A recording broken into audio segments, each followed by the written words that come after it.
মাননীয় মন্ত্রী living wedge বেসডের কথা বলেছেন, মজুরি নির্ধারণের কথা বলেছেন মিনিমাম ওয়েজ বেসড কর্তৃক প্রাপ্য মজুরির কথা। মাননীয় স্পিকার, আমি যতদূর জানি এই প্রাপ্যতা শুধু রেডিমেড গার্মেন্টসের ক্ষেত্রে, অন্যান্য ক্ষেত্রে এই প্রাপ্যতা আরও অনেক কম। মাননীয় স্পিকার, বাংলাদেশের 400 দেশের শহরে পরিবারের জন্য আনুমানিক জীবনযাত্রার মজুরি 30 থেকে 48 হাজার টাকা, যেটা আমরা ডলার হিসেবে 250 থেকে 390 মার্কিন ডলার ধরতে পারি, যা বর্তমান ন্যূনতম মজুরির আরএমজি ক্ষেত্রে যদি ধরা হয় তাহলে তার তুলনায় অনেক বেশি। মাননীয় স্পিকার, আয় ব্যয়ের এই দূরবর্তী ব্যবধানকে সামঞ্জস্যপূর্ণ করার জন্য কোনো পরিকল্পনা রহিয়াছে কি?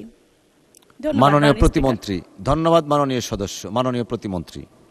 মাননীয় স্পিকার, আপনাকে ধন্যবাদ। মাননীয় সংসদ সদস্যকে আবারও ধন্যবাদ। বর্তমান সরকার যে আগামী অর্থ বছরকে কেন্দ্র করেও আপনি দেখবেন যে সামাজিক নিরাপত্তা খাতে বৈষম্য দূরীকরণ এবং মানুষের কর্মসংস্থান সহ বিশেষ করে দারিদ্র মানুষের জনগোষ্ঠীর জীবনকে প্রাধান্য দিয়ে বেশ কিছু প্রোগ্রাম হাতে নিয়েছে। এটি যদি বাস্তবায়ন হয় তাহলে আশা করি সামাজিক বৈষম্য এবং শ্রম বাজারের ক্ষেত্রেও যে বেতন বৈষম্য রয়েছে সেটিও কমানো হবে। 44টি সেক্টরে ইতিমধ্যেই মজুরি নির্ধারণ করে দেওয়া হয়েছে। পর্যায়ক্রমে বাংলাদেশের আর্থসামাজিক ব্যবস্থাকে বিবেচনায় নিয়ে প্রত্যেকটি সেক্টরেই শ্রমিকদের আপনার নির্দিষ্ট বেতন কাঠামো সেটা নির্ধারণ করা হবে এবং একই সাথে শ্রমিকদের কল্যাণও নিশ্চিত করা হবে। এখন যে সরকার সার্বজনীন প্রকল্পগুলো ব্যবহার করছে, ফ্যামিলি কার্ড কিংবা স্বাস্থ্য কার্ড, প্রবাসীদের জন্য প্রবাসী কার্ড, এগুলো বাস্তবায়ন হলে আশা করি এই বৈষম্যটা কমে আসবে। ধন্যবাদ।